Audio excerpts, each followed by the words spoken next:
Hey everyone, I hope you enjoy this week's episode where the girls and I discuss Chronicles of Avel. I wanted to make a quick note before we get started. I chose not to do a how to play or overview of how to play in this episode. I felt like there was a lot of different little pieces and things that would make it difficult to explain over an audio medium, kind of how to play, and it also really didn't fit with the flow of the discussion that we were having. So as always, I've linked a video that will teach you how to play. I've started the video at 6:03. It's an 18-minute video, but starting at 6:03, it kind of trims off the first part of the setup, and it's about a 12-minute how to play video if you're interested in doing that, and you can kind of, skip through it and whatever to be able to kind of get an idea of what we're talking about. So I just want to let you know that's there.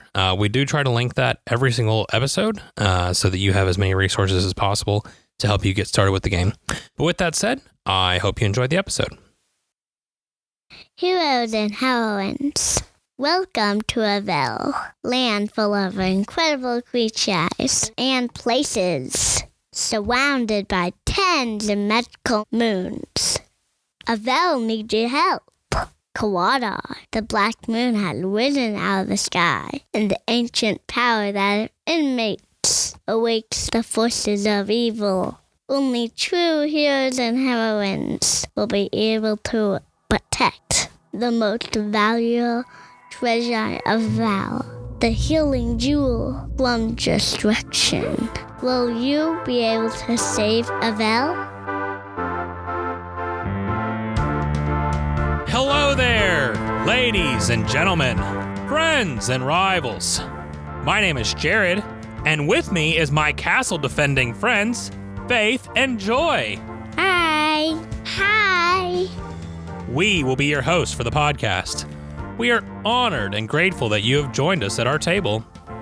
Here at the Game Table Podcast, we take a look at various board, card, and other tabletop games.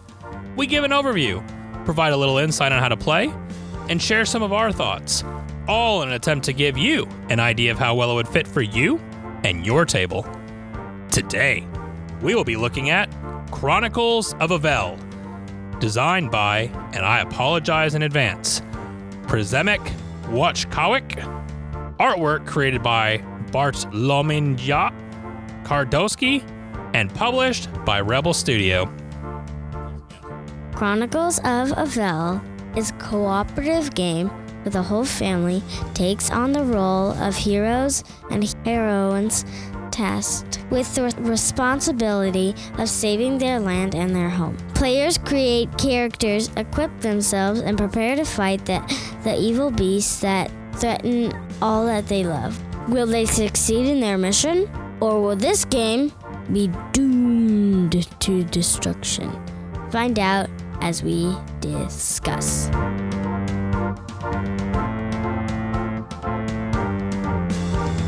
All right, Faith, I'm going to ask you first. Okay. What do you think it would be like to live in a castle? I think it would be cool. Why? Because you'd have all these maids waiting on you unless you were a maid and you get to wait on somebody. And it'd be really hard living in a castle. Because if you weren't used to it, you wouldn't really be used to it, and it would be harder to live in it. Do you think they have any air conditioning in a castle? I think it's always cold in the castle because it's made of stone, but they have no air conditioning. That's true. Okay. Joy, do you think you'd enjoy living in a castle? I think I wouldn't. You wouldn't? Yeah. Why not? Because I would have people waiting on me the whole time. Would that make you feel awkward? Yeah. What if you were a butler or one of the maids, or maybe even someone who helped tend to the castle? Would you like that? I would feel really excited if I would be a gardener. Okay. All right. Well, Joy, that's interesting that you say that, because that actually leads into my next question.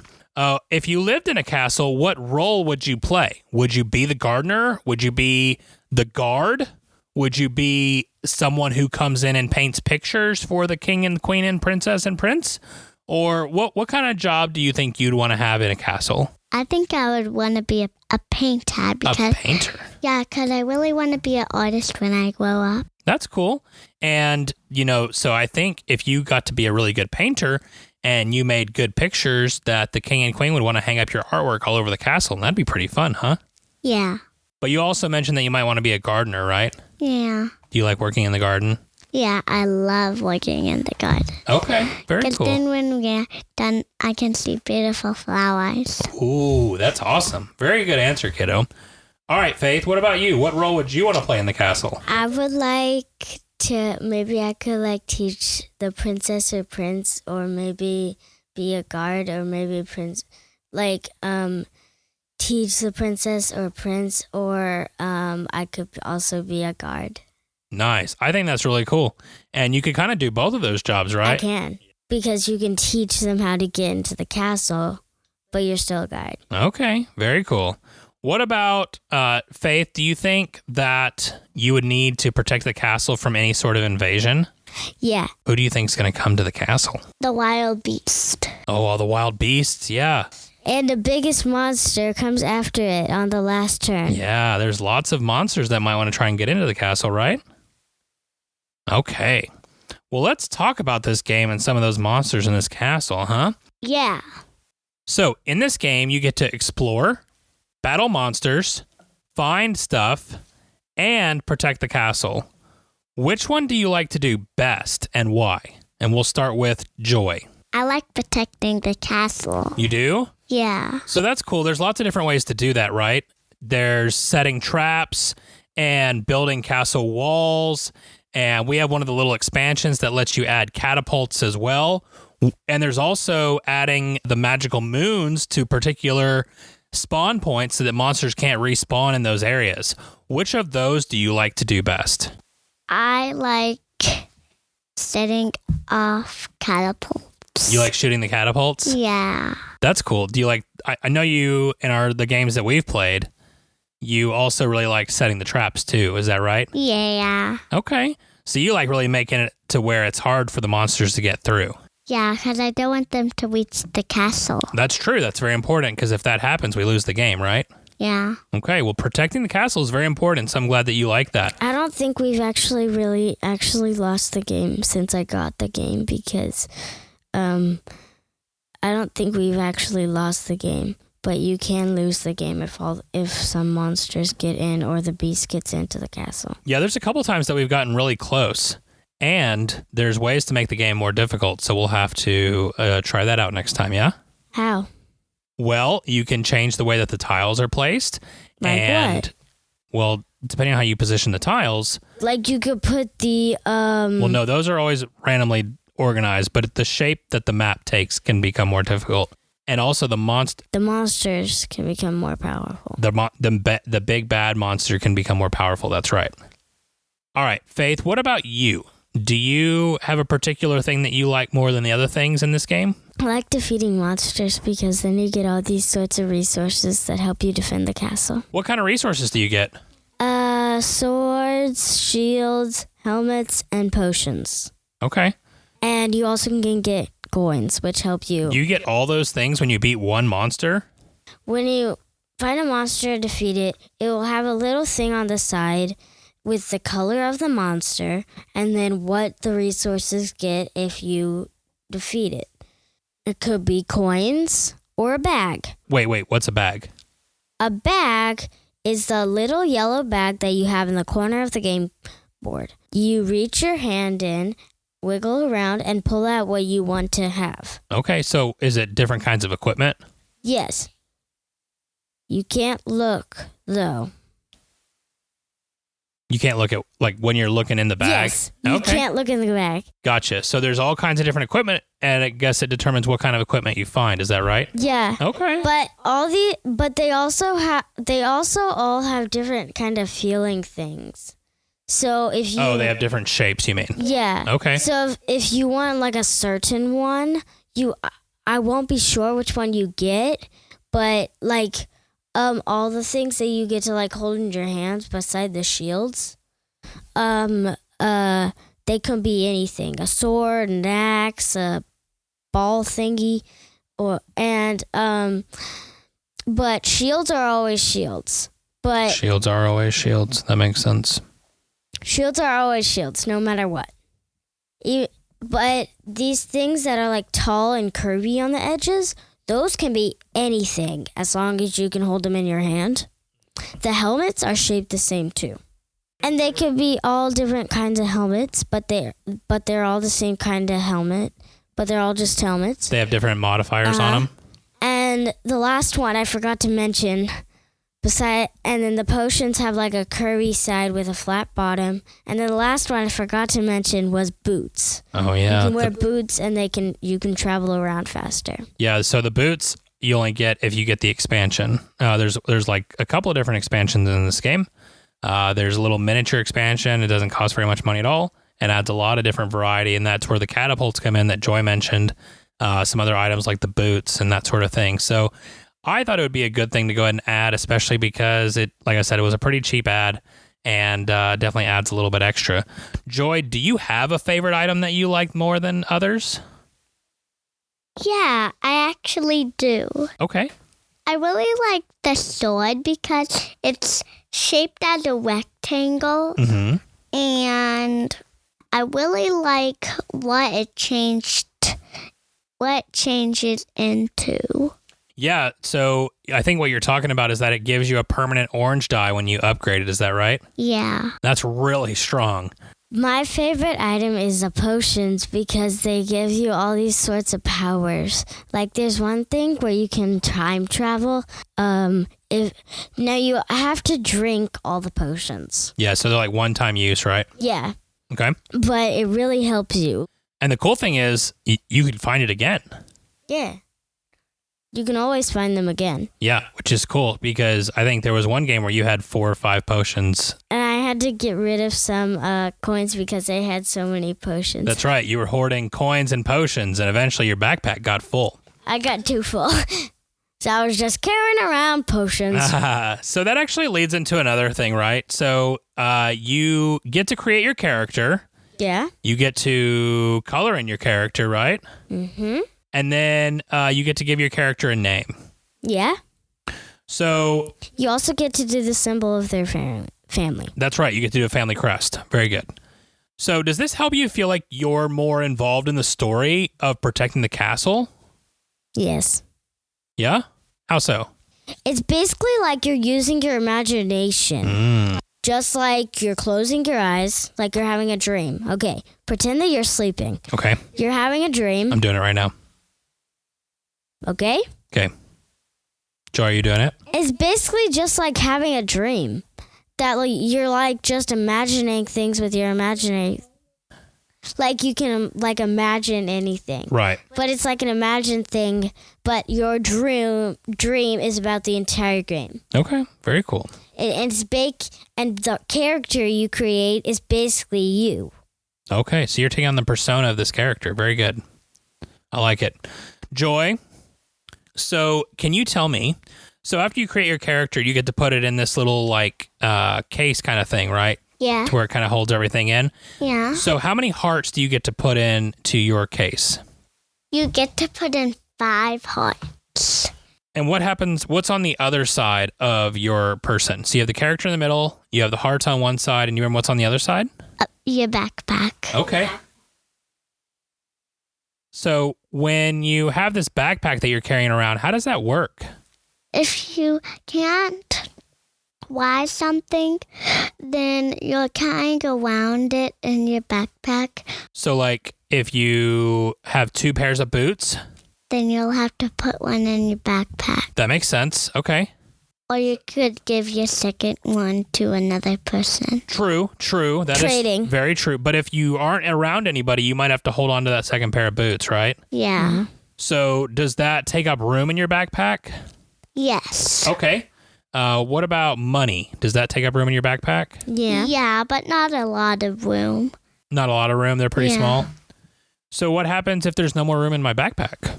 Then you'll have to get rid of something. Oh. Well, is that a tough choice when you have to do that? Yes. Actually, it is kind of a tough choice. Because what if you need the coins, but you also need the equipment? Or what if you need 6 different potions like Faith?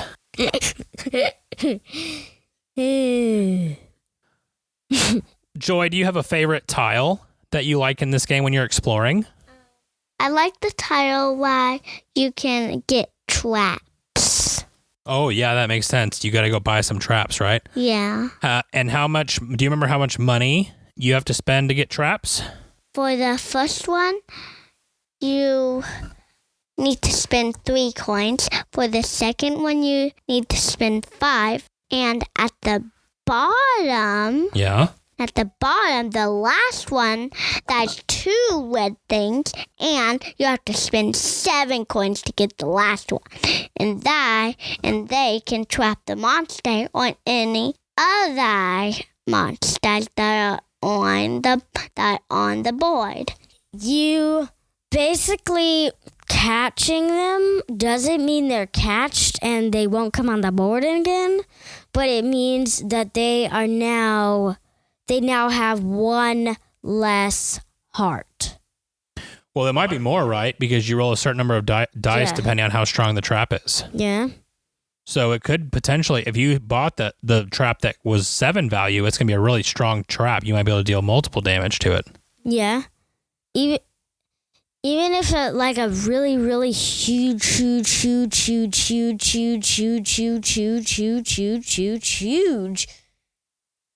like the monster that you get at the end of the game comes along,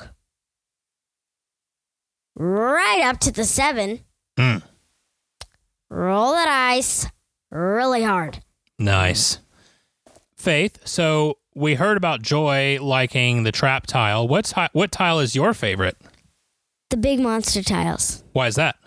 Because you get to battle all of these, and if you defeat this like big like skeleton dude, there's like these all different kinds of monies. And there's like this skeleton guy that I can't quite remember, but I think that he gets like 7, no, it was more like 5 or 6 coins to you, and I think it was like 2 bags, or maybe it was just a power up. I forgot, but still, so a lot of the big monsters can give you a lot more value than the little monsters, and a lot more objects that you can use during the game. Yeah, they are definitely a bigger payout. They're a lot stronger though, so you got to be careful about that. I also love the shop tile. You get to trade in one of your items to buy one of the items there. That's a good point. Yeah, you can definitely get rid of items that you don't need and try and get something better. So that's really cool too. Like a shield. All right, Joy. Do you think that this game is difficult to learn?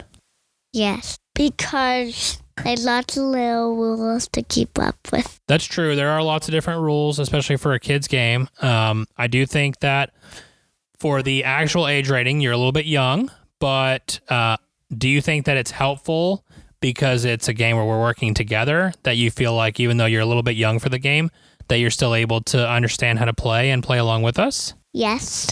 Okay. All right. I think it was really easy to learn this game because it's close to my age level. Yeah, do you feel like, even though there's lots of little rules that you have to keep up with, that the 4 main actions of moving, attacking, doing an action tile, or resting make it a little bit easier to keep up with by knowing those 4 actions? Yeah. Okay. So you felt like it was pretty easy to pick up, and did you understand the icons on the different tiles pretty easily? Yeah, I actually did. Except for the one where you have to buy a tile thing. Before I actually knew it, before we were talking about our favorite tiles, I was trying to figure out what does that mean? I'm like, what does a bag? And then an arrow pointing to it, and then an arrow pointing from the bag. I had no idea what that meant until I figured it out. Right. But they're hard to understand because it's always just like these little things. But it's really easy to understand once you get really good at the game. So it's maybe a little bit of learning the different icons at the beginning, but then once you've got it, it's pretty easy to remember? Yeah. Nice. All right. What about is this game difficult to win? You said that you've not lost this game yet, Faith. Do you think if we made the difficulty a little bit harder, you might end up losing a few times? Yeah. You got that look on your face. Do you want to try it with it being a little bit more difficult? A few more days. Oh, we're going to wait a few more days before we try it? We got to psych ourselves up. Joy, do you think this game is difficult to win? Yes. Why is that? The monsters sometimes can be really big and powerful, and I don't always have the strong equipment to defeat them. That makes sense. So I have to make the good decision. It's a big word, huh? If I want to battle them to protect the castle, or not battle them and save them for someone else. I would say the better way is to battle them yourself, even though you don't have the right equipment. Do you think sometimes it makes sense to go find better equipment and then come back? Yeah. But beware, because they can sometimes give you lose a heart before you start the battle. Or you could also not be allowed to use your shield or sword. That's true. You got to be really careful because there's lots of different modifiers that can take place. So with all that said, girls, I think we're going to go ahead and wrap this up. So with that, all that in mind, do you give this game 2 thumbs up, 1 thumb up, a sideways thumb, 1 thumb down, or 2 thumbs down? And we're going to start with me. I give this game 2 thumbs up. I think that this game is absolutely incredible. I love being able to go on adventures with you girls and save the day and be able to just have a good time battling monsters and exploring new lands and all that good stuff. I'm excited to play it again, and I think this game is a real gem. I think that it's done really well. I think the components are really high quality. And I just think it has everything that you would want in an adventure game. So I'm going to give it 2 thumbs up. Faith, what do you think? I give it 2 thumbs up because it's a really good game. And so I got really, I had no idea what it was when I got it for Christmas. But I didn't know how to play it, but I was really excited. The minute I had looked at it, I knew that there was going to be an adventure blooming as soon as I started playing it. And like you said, I can feel like it's tugging me toward to actually jump into the game board and be on it for real. That's fun, baby girl. Joy, what about you? Like Faith, I'll give it 2 thumbs up. Nice. I think this game is really awesome. I like playing with other people, and I really like going on adventures and finding out new places. And I think this game has a lot of adventure, and I think this game has a lot of character too. Oh yeah, nice, very cool. Well, girls, I am so glad to hear it's 2 thumbs up all the way around. Thank you so much for joining me today, and look forward to playing this game some more. And thank you to all of you for taking the time to listen and be here with us at the table today. If you have feedback or want to give us your thoughts on the game, we would love to hear from you. Links to our socials are in the description. If you don't like socials, I get it. Shoot us an email at thegametablepodcast@gmail.com. or find us on Board Game Geek. 5-star reviews, subscribing to your podcast player of choice, following us on socials, and joining the conversation on Discord. These heroic actions are immensely helpful in growing this podcast. Special thanks to Angie Santiago for our cover art, and to Anna Snyder, who made the music. Join us next week as Ian and I, and maybe Anna and Julia too, discuss our time at Fun K Town Con. In the meantime, may your dice rolls and your card draws be blessed, and your experiences at the table be ones to remember forever. See you next time. Bye-bye. Toodles.